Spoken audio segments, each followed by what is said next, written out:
sa ating area. So ngayon po tayo po ay dadako sa ating Bible study. Mapananaligan o mapagkakatiwalaan ba ang mga nakasulat sa Biblia? So ito, natalakay namin ng linggo doon sa dalawang dinodoktrinahan sapagkat sinimulan natin tungkol sa Bible. No? Kung ano yung Bible. Ano ba ibig sabihin nung mapananaligan? Medyo malalim na salita, yung mapananaligan. Ano ba ibig sabihin ng mapananaligan? Ano ibig sabihin? Patid na asset. Ano ba ibig sabihin ng mapapanaligan ba ang nakasulat sa Biblia? Ano yung mapapanaligan? Ano synonyms niya? Para po sa akin, yung mapapanaligan po, parang mapagkakatiwalaan po. Mapagkakatiwalaan. Ayan.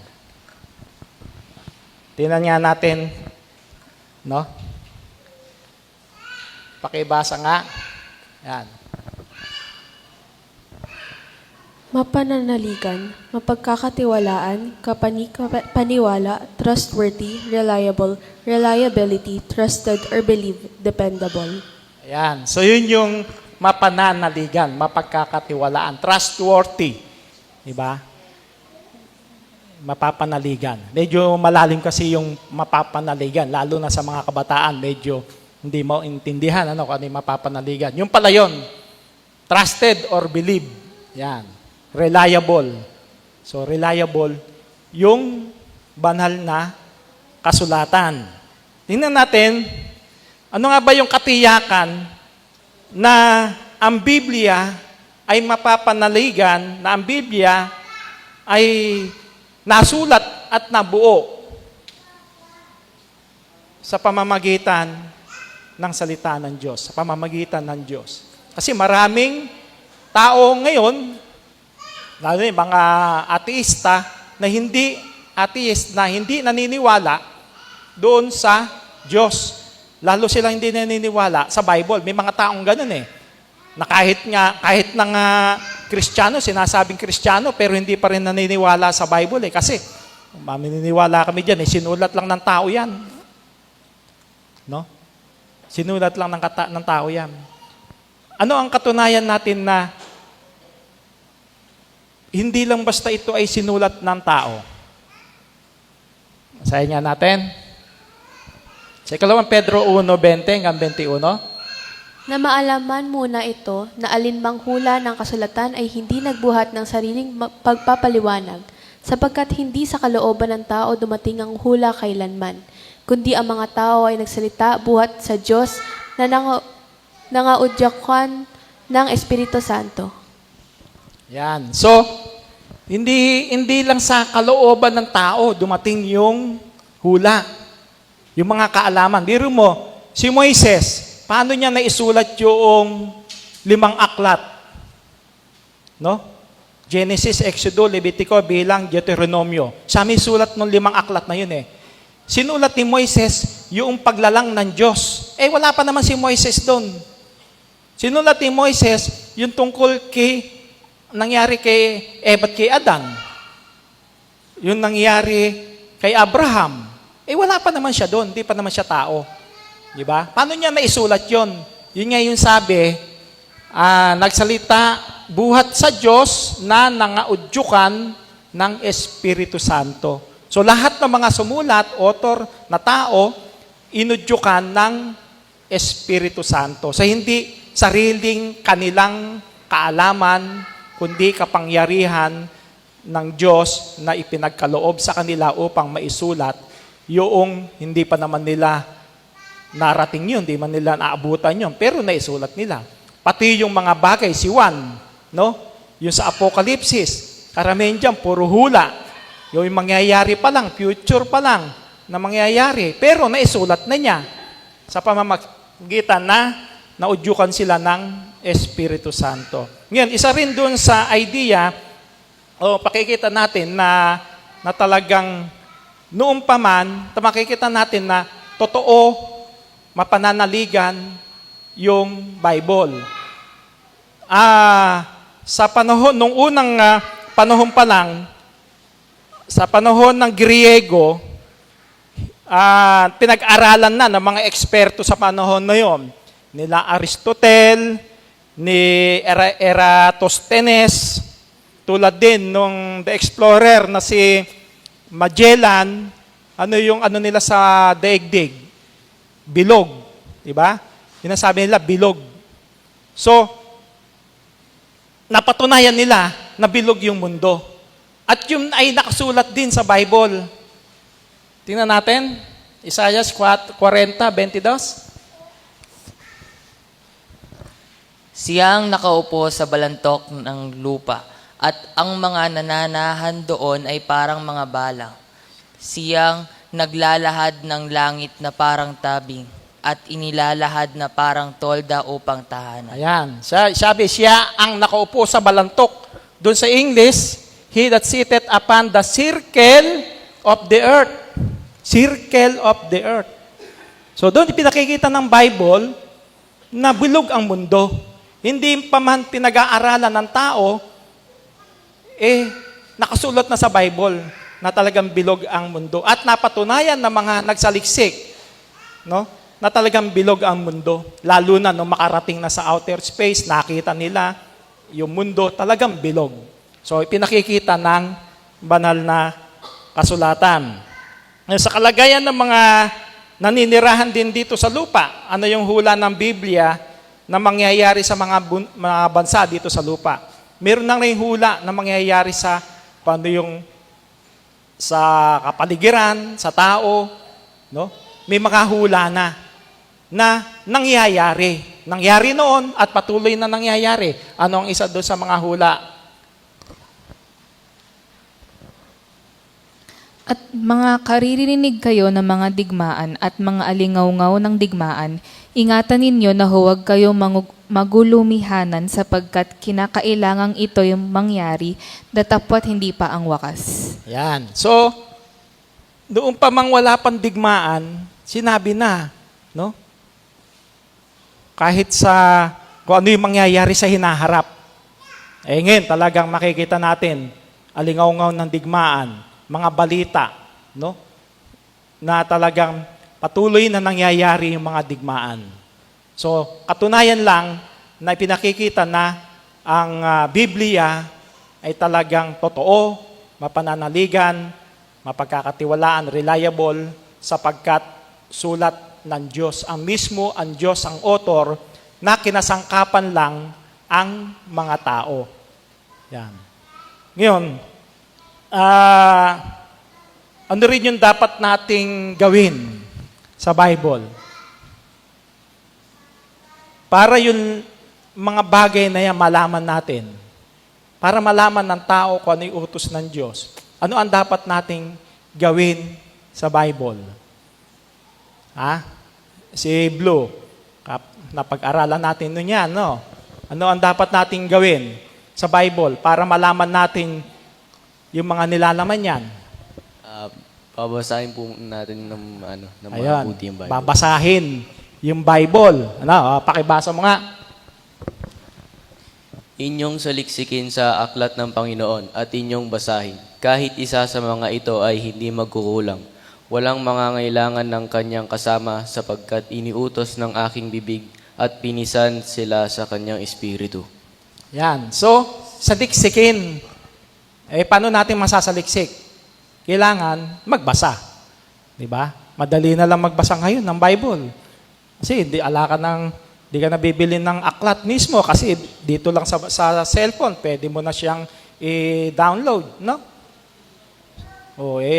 Kaya talagang ang Bible, kahit yung maliit, pwedeng magbasa kasi nasa cellphone na, no? Hindi na tatamarin na magbuklat ng aklat, isang pindot lang, nandun na. Kung ano yung gusto mong hanapin, nandun na. So, ang kailangan lang talagang basahin. Saliksikin natin yung banal na kasulatan. Tulad nitong ginawa ng lokal ng Berea, no? Sa Berea, tingnan natin kapatiran dun sa Berea. At pagdakay pinayawan gabi ng mga kapatid si Pablo at si Sila sa Berea, na nang dumating sila doon ay nagsipasok sa sinagoga ng mga Hudyo. Ngayon, lalong naging marangal ang mga ito kaysa mga taga-Tesalonika, sapagkat tinanggap nila ang salita ng buong pagsisikap at sinisiyasat sa araw-araw ang mga kasulatan, kung tunay nga ang mga bagay na ito.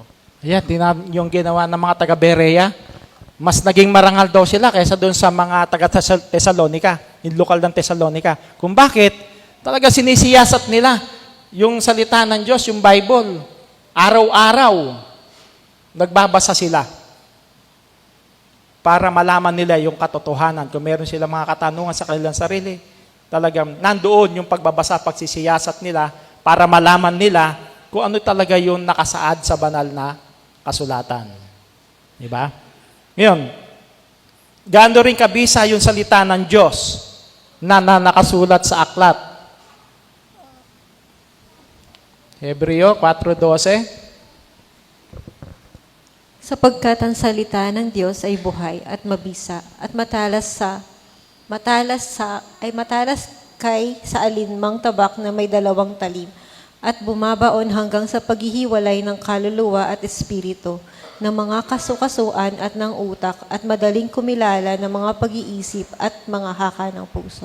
Ayan, yung salita ng Diyos, mas matalas daw kaysa alinman tabak na may 2 talim. Yung double blade, mas matalas pa doon. Bakit? Ayun, bumabaon hanggang sa paghihiwalay ng kaluluwa at espiritu. Nabanggit pa rito yung kaluluwa at espiritu. Ito, ginagamit din natin na talagang hindi yung kaluluwa at espiritu, hindi siya rin. Hindi nag-interchange. No? Talagang magkabukod yan, kaluluwa at espiritu. Oh. At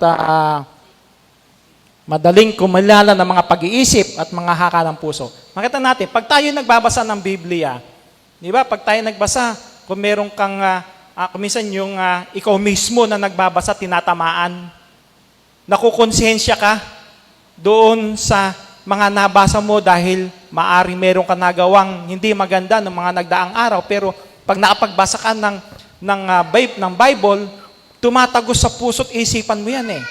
No? Para kang nakukonsensya eh. So, pinagbabago ka dahil nakapagbasa ka ng Biblia. At nandoon yung ibang damdamin kapag ka ikaw'y talagang nagbabasa ng Bible. No? Kung meron kang mga suliranin, mabigat na mga pagsubok na dumarating sa buhay mo, magbasa ka ng Bible. Mag-iiba yung iyong kalooban. No? Papayapa yung iyong kalooban. Di ba? Parang talagang ibang damdamin yung mararamdaman kapag ka ikaw talagang nagbabasa ng banal na kasulatan. At ano rin yung katunayan na mapananaligan ng salita ng Diyos? Sa Kawikaan 30, talatang 5. Ang lahat ng salita ng Diyos ay mapananaligan at siya ang kanlungan ng mga nananalig sa Kanya. Ayan, talagang mapagkakatiwalaan, talagang reliable, no? Yung salita ng Diyos at kanlungan daw ng mga nananalig sa Kanya. Paano natin nagiging kanlungan? Tulad ng sabi ko kanina, kung maraming mga pagsubok sa ating buhay, no? Sa pamamagitan ng ating pagbabasa, nagiging kanlungan natin yan eh. Nagiging gabay natin para malagpasan natin, makayanan natin lahat ng dumarating na pagsubok sa ating buhay. Diba? Sa pamamagitan ng Bible.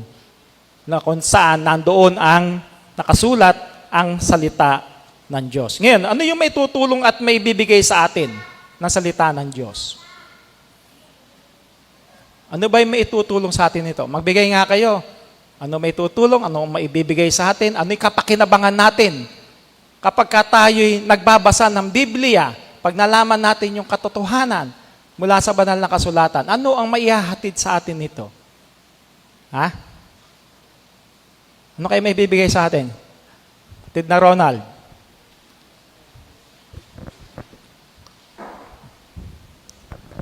Yung masama tayo sa Nawala. Nawala daw yan. Hanap. Yung masama tayo sa pangakong buhay na walang hanggan. Masama sa buhay na walang hanggan pag tayo nagbabasa. Ano pa? Tama yun. Ha? Tingin si Patid na Lin eh. Sasagot na si Patid na Lin, oh. Naliliwanagan ng pag-iisip. Yan. Maniniliwanagan ng... Mabagaan ng kalooban. Okay. Maraming salamat. So, tingnan din natin. Nag-anda rin ako dito ng ilan, no? Ang sabi rin ano may tutulong at mabibigay sa atin ng salita ng Diyos? Okay, basa? Pagbibigay ng gabay at karunungan. Ang iyong salita ay isang ilawan sa aking mga paa at liwanag sa aking landas. Ayan. Yung salita ng Diyos, ilawan natin yan. No? Siyang tanglaw natin para makita natin yung landas na ating dinaraanan. So, kung ilawan natin, alam natin na hindi tayo madadapa, makikita natin yung daan natin na tama, nasa katwiran tayo, nasa katotohanan, yung ating mga lakad sa buhay. Diba? Kasi ilawan natin yan eh.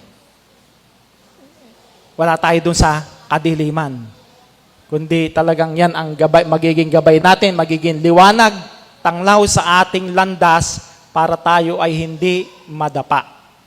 Ano pa? Ang lahat ng mga kasulatan na kinasihan ng Diyos ay mapapakinabangan din naman sa pagtuturo, sa pagsansala, sa pagsaway, sa ikatututo na nasa katuwiran, upang ang tao ng Diyos ay maging sakdal, tinuro ang lubos na lahat ng mga gawang mabuti. Ayan, yan na nagtuturo sa atin, para maging mabuting Kristiyano tayo, para makalakad tayo ng nararapat sa harapan ng Diyos. Kompleto ang Bible. Nagtuturo yan. Magbibigay din sa iyo ng kaalaman kung ang iyong kapatid ay nagkakasala, pwede mong sansalain, pwede mong sawayin. Di ba?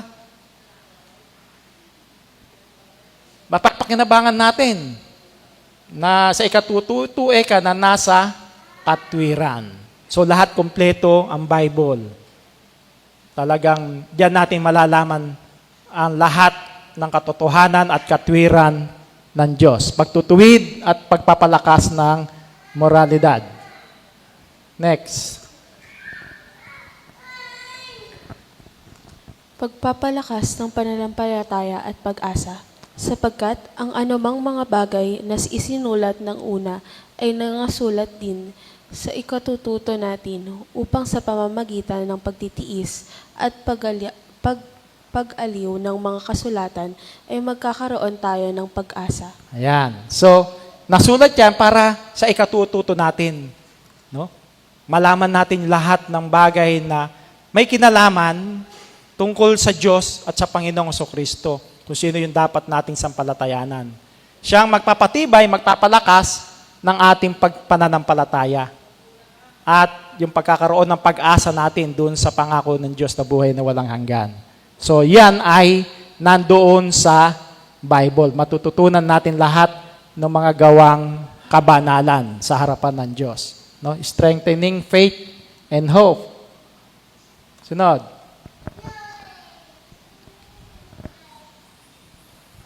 Pagmamahal sa Diyos at sa kapwa.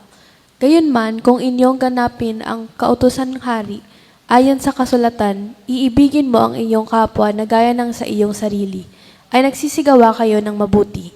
At iibigin mo ang Panginoon mong Diyos ng buong puso mo, at ng buong kaluluwa mo, at ng buong pag-iisip mo, at ng buong lakas mo. Yan. So, nagtuturo ng pag-ibig, pagmamahal sa Diyos at sa kapwa. Diba? Tinuturo kung paano tayo talagang mabuhay na mayroong pag-ibig sa isa't isa, sa ating kapwa, lalo na sa kapatiran sa iglesia, ayun doon sa Galacia, at higit sa lahat, yung pag-ibig sa Diyos at sa ating Panginoong Kristo. Yan yung Bible ang magtuturo sa atin kung ano ang dapat nating gawin.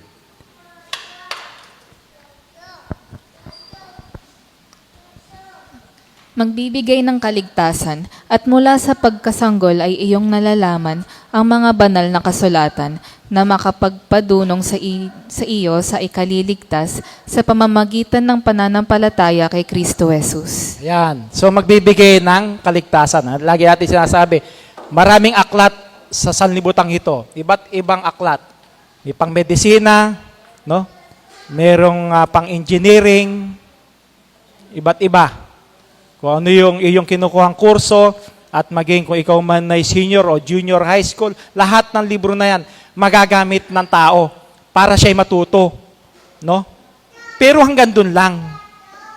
Pagka ang tao, nakamit man niya yung talagang karunungan sa sanlibutan ito, nabasa man niya lahat ng aklat dito sa sanlibutan, sa universidad, pero pagkatapos nun, namatay siya, wala na. Diba? Ano may tutulong nun? Nung mga aklat na binasa niya, wala. Hanggang dito lang sa sanlibutan. Pero ang Bible, tagos hanggang sa buhay na walang hanggan. Sabi, makapagpadunong sa iyo sa ikaliligtas sa pamamagitan ng pananampalataya kay Kristo Jesus. So, sangkot ang kaligtasan natin. Kaya kinakailangan talaga na tayo ay nag-aaral, nagbabasa ng banal na kasulatan para sa patuloy na yung pag-asa na nasa atin, no? Hindi mawala. Nasa atin na yung pag-asa na kaligtasan na buhay na walang hanggan eh. Tayo na laan din ang siyang gagawa ng paraan para manatili tayo na nasa atin yung pag-asa na yun na kaligtasan. Pero kung hawak na natin, bibitawan pa natin, mawawala, yun na nga. Sayang yung ating ipinaglingkod mula nung unang panahon na tayo tawagin, pero kung sasayangin natin, magpapabaya tayo sa ating tungkulin, baka mawala yung pag-asa na nasa atin na. No? Bibitawan mo pa, sayang. Kaya kinakailangan lang pagpapatuloy hanggang doon sa wakas ng ating buhay. At kung anong kaligtasan yon? Saliksikin ninyo ang mga kasulatan, sapagkat iniisip ninyo na sa mga yaon ay mayroong kayong buhay na walang hanggan. At ang mga ito'y siyang nangagpapatotoo tungkol sa akin. Ayun. So, buhay na walang hanggan talaga. Yung kapalit, ibibigay sa atin kapag patuloy tayong nag-aaral, nagsasaliksik sa salita ng Diyos sa pamamagitan ng banal na kasulatan kung saan nandoon ang katotohanan at katwiran ng Diyos, mga salita ng Diyos. Gawin natin yon para makatiyak tayo, no, dun sa buhay na walang hanggan. Paano natin makakamit?